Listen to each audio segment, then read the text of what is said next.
लखनऊ में यूपी प्रदेश कार्य समिति की बैठक का आयोजन किया गया, जिसमें हारी हुई सीटों को लेकर मंथन हुआ है। बैठक में सीएम योगी, डिप्टी सीएम केशव प्रसाद मौर्य, ब्रजेश पाठक, प्रदेश अध्यक्ष भूपेंद्र चौधरी समेत दिग्गज मौजूद रहे। इस दौरान बैठक को संबोधित करते हुए भूपेंद्र चौधरी ने कहा कि लखन पासी जी को याद किए बिना बैठक अधूरी रहेगी। वहीं कांग्रेस पर निशाना साधते हुए कहा कि कांग्रेस दूसरे दल के समर्थन से जीत हासिल करती है। कांग्रेस ने कभी किसी का भला नहीं किया।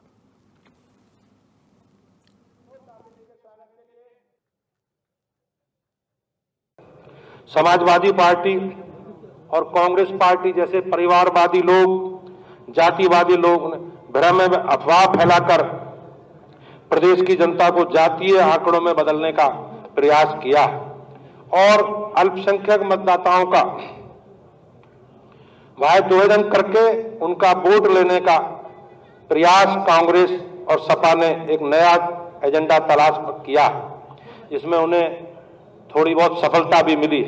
हमारे लिए अब बड़ी चुनौती है कि हम सभी कार्यकर्ताओं को जनता के बीच में जाकर युद्ध स्तर पर विपक्ष के विभाजनकारी षड्यंत्रों को बेनकाब करना है। सर्व समाज को लेकर हमें आगे बढ़ना है। जो लोग समाज में कमजोर रहे हैं उन्हें अपने गले लगाना है, फिर से लोगों के बीच जाना है और सबको साथ लेकर चलकर राष्ट्र के विकास के पथ को लेकर आगे बढ़ना है। अखिलेश यादव जी, मैं आपको सावधान कर रहा हूं कि कांग्रेस भस्मासुर है और बहुत ही जल्दी आपको ठिकाने लगाने का काम करेगी। कांग्रेस की नजर में आपके मुस्लिम वोट पर है। कांग्रेस की सोच और उनकी कार्यशैली लोकतंत्र की कोई गुंजाइश नहीं है। कांग्रेस का एक इकोसिस्टम है जो हारने वालों को जीता हुआ बताकर जीतने वालों पर प्रश्न खड़े करता है। 13 राज्यों में देश के आज कांग्रेस पार्टी शून्य है। कांग्रेस पार्टी जहां भी जीतती है वह अपने वोटों से नहीं जीतती, बल्कि दूसरे दलों के समर्थन से, सहयोग से जीतती है। आपातकाल के जनक कांग्रेस जब भी सत्ता में रही, उस समय जिसने विरोध किया उसे समाप्त करने के लिए कांग्रेस ने कोई कसर नहीं छोड़ी। देश की जनता ज्यादा बार धारा 356 का इस्तेमाल करके विपक्षी सरकारों को बर्खास्त करने का काम, गिराने का काम, चुनी हुई लोकतांत्रिक सरकारों को गिराने का काम कांग्रेस पार्टी ने किया। पिछले 3 चुनावों ने कांग्रेस ने प्रदेश में अलग अलग दलों के साथ जाकर अपना स्वार्थ ठीक हो उन सभी पार्टी को रसद ताल में पहुंचाने का काम किया है। इसलिए आज दलित मंचों की पार्टी के झूठ बोलकर अन्य दलों के वोट भले ही उन्होंने लेने का प्रयास किया, लेकिन कभी कांग्रेस ने दलितों का, कमजोर लोगों का भला नहीं किया। 25 जून को आपातकाल के दिवस को माने संविधान की हत्या के दिवस घोषित करने के लिए ये कार्य समिति माननीय नरेंद्र मोदी जी का, प्रधानमंत्री जी का हार्दिक अभिनंदन करती है। भारतीय जनता पार्टी एकमात्र पार्टी है जो अपनी विचारधारा पर अडिग है। कांग्रेस पार्टी का कोई वैचारिक आधार नहीं है। कांग्रेस ने हमेशा बाबा साहब भीमराव अंबेडकर का विरोध किया। उनको कभी कांग्रेस ने अपने संगठन में चुनाव लड़ने योग्य भी नहीं समझा। बाबा साहब अंबेडकर को कैबिनेट सदस्य का होने के बाद भी विपरीत परिस्थितियों में इस्तीफा देना पड़ा। कांग्रेस ने सदैव जीते जी बाबा साहब का अपमान किया और मरणोपरांत भी उनका सम्मान नहीं किया। हमारी सरकारों ने बाबा साहब से संबंधित पंचतीर्थ के रूप में विकसित किया। बाबा साहब का सम्मान हमारी सरकार द्वारा 26 नवंबर को संविधान दिवस के रूप में माननीय प्रधानमंत्री जी ने परंपरा शुरू की है, जो कांग्रेस अपने लिए सत्ता के 50 वर्षों में नहीं कर सकी। बाबा साहब को सर्वोच्च सम्मान भारत रत्न देने का काम भी गैर कांग्रेस पार्टी ने किया। डॉक्टर लोहिया को अपना आदर्श मानने वाली समाजवादी पार्टी विशुद्ध रूप से परिवारवादी पार्टी में परिवर्तित हो गई।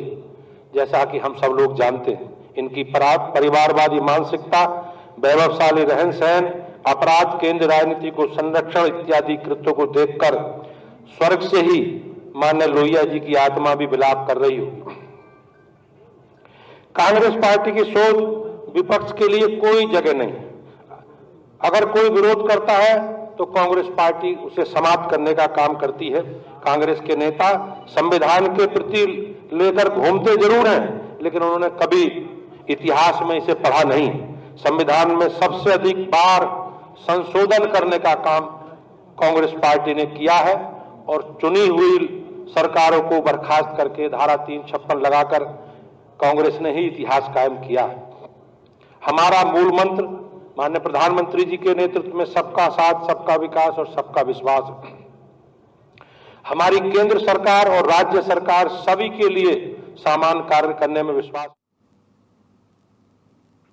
और अधिक जानकारी देते हैं हमारे यूपी के हेड हमारे प्रदीप आनंद श्रीवास्तव हमारे साथ जुड़ गए हैं, उनसे ज़्यादा जानकारी ले लेते हैं। प्रदीप जी, यहाँ पर जो कार्य समिति की बैठक हुई है और ख़ास तौर पर ये भी कहा गया कि अखिलेश को भी निपटाने की कोशिश की जा रही है, और क्या कुछ इसमें देखा गया है? नहीं रवि, देखिए ये कार्य समिति की जो बैठक है ये बहुत प्रतीक्षित थी और ये चुनाव के बाद से लंबी चलती चली आ रही थी। फिलहाल ये बैठक आज हुई और इसमें आपने देखा कि भाजपा के सारे दिग्गज उत्तर प्रदेश में थे। उसका सबसे बड़ा कारण ये है कि उत्तर प्रदेश में अब आने वाले 1-1.5 सालों तक उत्तर प्रदेश राजनीति, केंद्र की राजनीति का एक ध्रुव रहेगा और 2027 में अगर इनको फतह करना है तो निश्चित रूप से उत्तर प्रदेश पर ध्यान देना होगा। हालांकि भूपेंद्र चौधरी ने अपने बयान में अखिलेश यादव को नसीहत दिया है कि वो अपने विषय में देखें, हमारे विषय में मत समझे, हम लोग काफी अनुशासन में है। उसी तरह अगर BL संतोष की बात करें, BL संतोष ने भी कांग्रेस और समाजवादी पार्टी के गठबंधन को नकारा बताया है और इन लोगों का ये कहना है कि 2027 में एक बार फिर से Bharatiya Janata party full mandate के साथ उत्तर प्रदेश में रिपीट करेगी। हालांकि जमीनी हकीकत की अगर बात करें रवि, तो भारतीय जनता पार्टी को अभी से काफी मेहनत करने की जरूरत होगी, तब वो तीसरी बार उत्तर प्रदेश में अपना परचम लहरा पाएंगे। नहीं तो बहुत ही आसानी से सत्ता उत्तर प्रदेश की इस बार बीजेपी को नहीं मिलने वाली है। बिल्कुल ठीक कहा आपने कि अगर ज़मीनी हकीकत देखें तो यहाँ पर मेहनत करने की ज़्यादा ज़रूरत है। हालांकि जो आरोप हैं वो ज़रूर यहाँ पर भाजपा लगा रही है। कार्य समिति की बैठक में बहुत कुछ निकल कर आया है, लेकिन आगे भी इस रणनीति को और ज़्यादा मजबूत बीजेपी की आवश्यकता है। बहुत शुक्रिया प्रदीप आनंद श्रीवास्तव, आपने तमाम जानकारी दी। अगली खबर का रुख करेंगे। उत्तराखंड की 2 विधानसभा में हुए उपचुनाव के बाद प्रदेश में आरोप प्रत्यारोप की राजनीति अपने चरम पर है। वहीं कांग्रेस प्रदेश महामंत्री नवीन जोशी का कहना है कि प्रदेश की दोनों ही सीटों पर कांग्रेस को जीत मिली है और बीजेपी प्रदेश अध्यक्ष अपने गृह जिले पर भी अपनी सीट को नहीं बचा पाए। जनता ने बीजेपी सरकार को आईना दिखाने का काम किया है।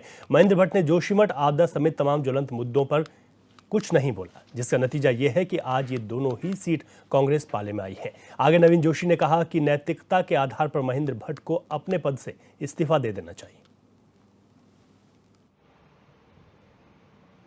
अगर क्षेत्र का कोई विकास कर सकता है तो कांग्रेस पार्टी है, इसलिए उन्होंने पहले भी कांग्रेस को वोट दिया था और आज फिर कांग्रेस को वोट देकर इस बात की पुनरावृत्ति करी है कि क्षेत्र का अगर कोई विकास कर सकता है तो सिर्फ कांग्रेस पार्टी है। महेंद्र भट्ट जी को तो इस्तीफा दे देना चाहिए। उनके नेतृत्व में यहाँ पे चुनाव हार गए, दोनों जो विधानसभा है दोनों में आप चुनाव हारे। एक भी सीट आप बचाते तो लगता कि भाई आपके नेतृत्व में कुछ हुआ है। आप मंगलौर के अंदर आप बाहर से कैंडिडेट लेके आए।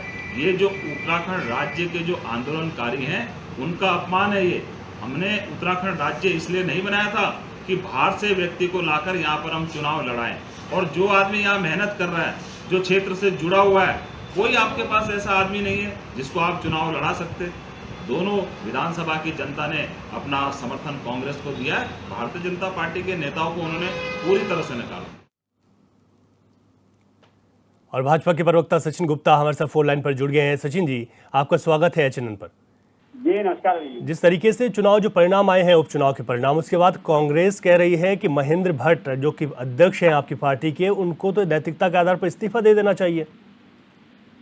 देखिए, कांग्रेस की विचारधारा ये हास्यास्पद है। माननीय प्रदेश अध्यक्ष महेंद्र भट्ट जी के नेतृत्व में भारतीय जनता पार्टी 2022 के चुनाव में एक मिथक तोड़ के जो है विजयश्री हासिल करके जो है पुनः सत्ता में आई।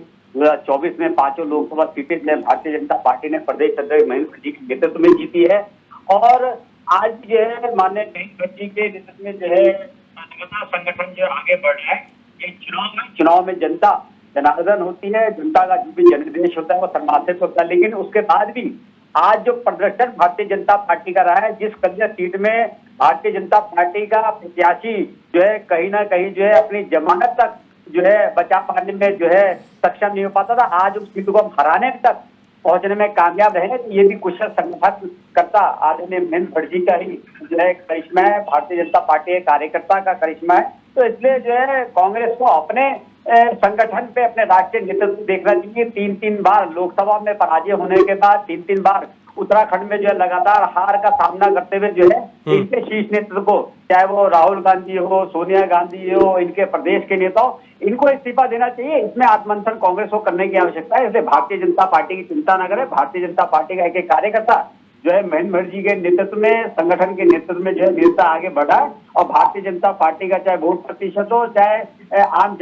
कार्यकर्ता का हो, ये निरंतर जो है आगे बढ़ रहा है। इसलिए जो है कांग्रेस जो है अपने आप में आत्ममंथन करे और जो इनकी 5 सीटें लोकसभा की अभी हार है उसमें जो है इनके जो है सभी शीर्ष नेतृत्व को जो है इस्तीफा दे देना चाहिए। ठीक है सचिन जी, आप बने रहिए हमारे साथ आशीष नौटियाल भी जुड़ गए हैं, कांग्रेस के प्रवक्ता हैं, उनसे मैं इस पर एक टिप्पणी ले लेता हूं।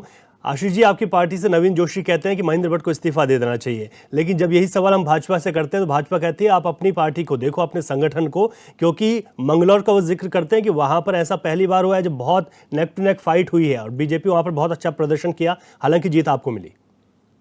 देखिए रवि भाई, करिश्मा तो बहुत बड़ा है, ये तो सच कहा इन्होंने कि इनका करिश्मा है कार्यकर्ताओं का। ये बाहर से प्रत्याशी लाकर जिस तरह मंगलौर जैसे जगह पे गुंडागर्दी कराने का काम इन लोगों ने किया, ये सिर्फ वही नहीं, ये पूरे राज्य के लिए नजीर बनेगा। आप बताएं, उत्तराखंड जैसी शांत जगह पर आप गुंडागर्दी कराते हैं, आप चुनाव वाले गोलियां चलाते हैं, आप डंडे बरसवाते हैं कि आखिर लोग वोट डालने में निकल पाए, तो ये तो निश्चित इनका करिश्मा है, हम इस करिश्मा को मानते हैं। और इस्तीफे की जहां तक बात है, इस्तीफा तो आप देखो, आप लोग दो ना दो, जनता आपसे खुद लेने को तैयार बैठ के। अब आने वाले समय में देखना एक एक सीट जहां चुनाव होंगे, क्योंकि ये भी एक रिकॉर्ड बन गया कि उपचुनाव में कोई विपक्षी पार्टी कभी नहीं जीतती, पर अगर हमने उपचुनाव में भी जीत हासिल करी है तो इसका मतलब जनता कितनी त्रस्त है भारतीय जनता पार्टी की नीति रीति से, ये हम सब समझ सकते हैं। आप बद्रीनाथ में देखें, आपको देखो भगवान बद्रीनाथ ने भी भगाने का काम किया, अयोध्या से भगवान श्री राम ने आपको भगाने का काम किया, और अब केदारनाथ की बारी है, वहां आपने सोना चोरी किया। देखिए सोना चोर लोग बैठे हैं हमारे सामने, ये सोना चोरी करते हैं केदारनाथ का, तो आप कैसे उम्मीद कर सकते हैं कि जो आपके साथ जनता देगी, प्रबंध देगा? आपका तो इस समय कोई साथी नहीं देने वाला। मंदिरों का सोना खाने वाले लोग, अयोध्या जैसी जगह में मंदिर का ऐसा निर्माण किया, सारे शंकराचार्यों को आपने किनारे बैठा दिया, खुद शंकराचार्य बनकर बैठ गए, तो आपको जनता कहां एक्सेप्ट करेगी? अब जनता को पता लग गया है, धर्म की राजनीति नहीं चलेगी, धर्म का काम धर्म गुरुओं का है, आपको विकास की राजनीति करनी पड़ेगी, और जो विकास की राजनीति भारतीय जनता पार्टी को करनी आती नहीं है। अच्छा ठीक है, मैं शॉर्ट में एक जवाब फिर ले लेता हूं सचिन गुप्ता जी से। सचिन जी, आपने सुन दिया, कांग्रेस कह रही है कि अब जिस तरीके से चुनाव परिणाम आ रहे हैं, अभी केदारनाथ है, वहां पर भी उपचुनाव होना है, इसके अलावा निकायों के चुनाव हैं, वहां पर भी हमारा अच्छा प्रदर्शन रहेगा, कांग्रेस का ये दावा है। देखिए, बिल्ली के भाग से टीका टूट जाता तो बिल्ली में अपने आप को जो है सुरम खां समझ रहते हैं, वही स्थिति आज कांग्रेस की है।